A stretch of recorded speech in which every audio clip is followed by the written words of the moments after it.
اعوذ باللہ من الشیطان الرجیم، بسم اللہ الرحمن الرحیم۔ تمام سننے اور دیکھنے والوں کو السلام علیکم۔ دوستو، آج میں آپ کے سامنے حاضر ہوا ہوں ایک نئی ویڈیو کے ساتھ۔ بی بی سیدہ کی کہانی، پہلا معجزہ کہ کس طرح سنارن کا لڑکا کمہار کے آوے سے زندہ باہر آ جاتا ہے، اور دوسرا معجزہ کہ کیسے بی بی سیدہ دلہن کو زندہ کرتی ہیں۔ یہ جاننے کے لیے ویڈیو کو شروع سے لے کر اینڈ تک ضرور دیکھیں تاکہ آپ کو پوری ویڈیو کی سمجھ آ جائے۔ اور ایک گزارش بھی ہے کہ جو لوگ چینل پر نئے ہیں وہ چینل کو ضرور سبسکرائب کر لیں اور ساتھ ہی بیل آئیکن پر بھی کلک کر لیں تاکہ آنے والی مزید نئی ویڈیو آپ تک بآسانی پہنچتی رہے۔ اور اگر میری ویڈیو اچھی لگے تو ویڈیو کو لائک کرنا نہ بھولیں اور ویڈیو کو زیادہ سے زیادہ شیئر کریں تاکہ معلومات دوسرے لوگوں تک بھی پہنچ سکے۔ آئیے چلتے ہیں ویڈیو کی جانب۔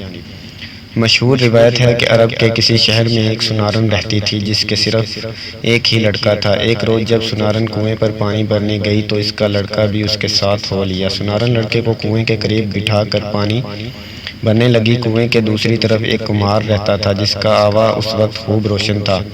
لڑکا کھیلتے کھیلتے اس طرف نکل گیا۔ سنارن جب پانی بھر چکی تو کنویں کے قریب لڑکے کو نہ پا کر خیال کیا کہ گھر چلا گیا ہوگا۔ واپس گھر پہنچی تو گھر پر بھی لڑکا موجود نہ ملا۔ آخر ماں تھی بہت پریشان ہوئی اور روتی پیٹتی اپنے لگتے جگر کی تلاش میں دوبارہ گھر سے نکلی۔ کنویں کے قریب آئی، جگہ جگہ ڈھونڈا، سرگردان و پریشان پھرتی رہی، ہر ایک سے پوچھا مگر کوئی سراغ نہ ملا، کہیں پتہ نہ چلا۔ اسی طرح شام ہو گئی، یکایک شور ہوا کہ سنارن کا لڑکا کمہار کے آوے میں گر کر جل گیا ہے۔ یہ سن کر اسے انتہائی صدمہ ہوا اور اس قدر روئی کہ غش آ گیا۔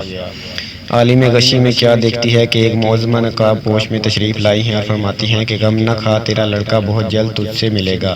تو نیت کر لے کہ اگر میرا لڑکا صحیح و سالم آوے میں سے زندہ کھیلتا کودتا نکل آوے تو میں جناب سیدہ سلام اللہ علیہ کی کہانی سنوں گی۔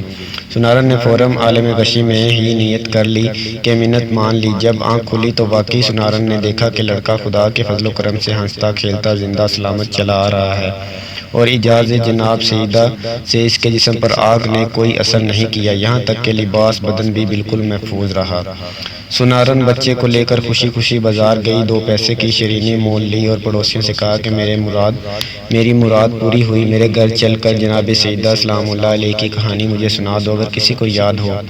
6-7 گھر پھری لیکن ہر ایک نے یہی کہا کہ نہ ہمیں کہانی یاد ہے اور نہ اتنی فرصت کے فضول باتوں کی طرف توجہ دے۔ سنارن سب سے مایوس ہو کر جنگل کی طرف چل دی۔ کچھ دور چل کر وہی نقاب پوش معظمہ نظر آئی اور فرمایا کہ اے خاتون، مت رو، چادر بچھا کر بیٹھ جا، میں کہانی کہتی ہوں تو سن۔ پھر آپ نے فرمایا کہ شہر مدینہ میں ایک یہودی رہتا تھا، اس کی لڑکی کی شادی تھی۔ وہ یہودی جناب رسول خدا صلی اللہ علیہ وآلہ وسلم کی خدمت میں آیا اور کہنے لگا کہ میری لڑکی کی شادی ہے، آپ اجازت دیں تو میں شرف پاؤں کہ جناب سیدہ میرے گھر تشریف لے جائیں۔ آپ نے فرمایا کہ اس سے امر کے مالک علی ہیں۔ یہ سن کر وہ حضرت علی کی خدمت میں حاضر ہوا اور عرض کیا کہ آپ اجازت دیں جناب سیدہ میرے گھر تشریف لے جائیں۔ آپ نے فرمایا کہ اس امر کے مالک خود جناب سیدہ ہیں۔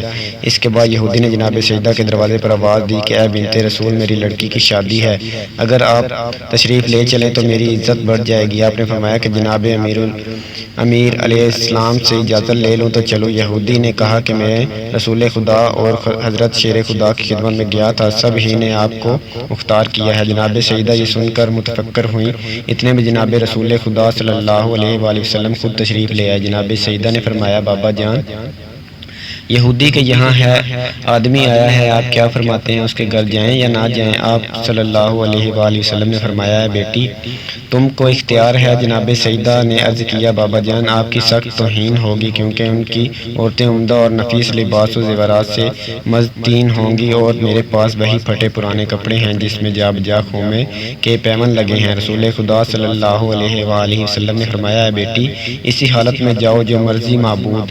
چنانچہ جناب سیدہ جانے کو تیار ہو گئی، اپنی ڈیوڑی تک نہ پہنچی تھی کہ حوریں جنت آسمان سے نازل ہوئیں اور جناب سیدہ کو زیورات و خلعت سے آراستہ کیا اور اپنا جلوس لے کر جناب سیدہ کو روانہ کیا۔ کچھ حوریں دائیں اور بائیں اور کچھ پیچھے اور کچھ آگے روانہ ہوئیں۔ اس شان سے جناب سیدہ کی سواری یہودی کے مکان پر پہنچی۔ جو ہی آپ یہودی کے مکان پر پہنچی، تمام مکان آپ کے نور سے روشن ہو گیا اور ایسی خوشبو پھیلی کہ دور دور تک خوشبو محسوس ہونے لگی۔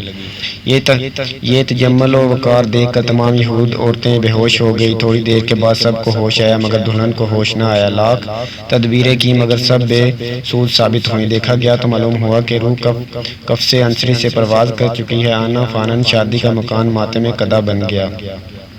جناب سیدہ کو یہ دیکھ کر بہت تشویش ہوئی اور فرمایا کہ اطمینان رکھیے، ابھی ہوش آ جاتا ہے۔ اس کے بعد آپ نے فوراً 2 رکعت نماز پڑھ کر دعا کے لیے ہاتھ بلند کی اور کہا کہ اے میرے معبود، میں بنت رسول صلی اللہ علیہ وآلہ وسلم ہوں۔ اے میرے معبود برحق، میں تیرے رسول کی بیٹی ہوں، میری عزت تیرے ہاتھ ہے۔ تمام لوگ یہی کہیں گے کہ سیدہ کے آتے ہی دلہن ختم ہو گئی، خانہ شادی خانہ غم بن گیا۔ کچھ دیر نہ گزری تھی کہ آپ کی دعا قبول ہوئی اور دلہن کلمہ شہادت پڑھتی ہوئی اٹھ بیٹھی۔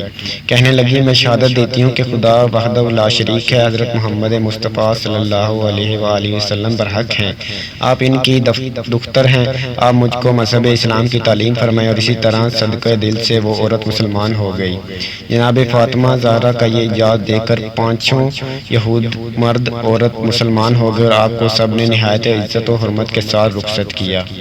ایک عورت آپ کی کنیزی میں دی، آپ اپنے دولت خانہ پر واپس تشریف لے آئی۔ تمام ماجرا جناب رسول خدا سے بیان کیا۔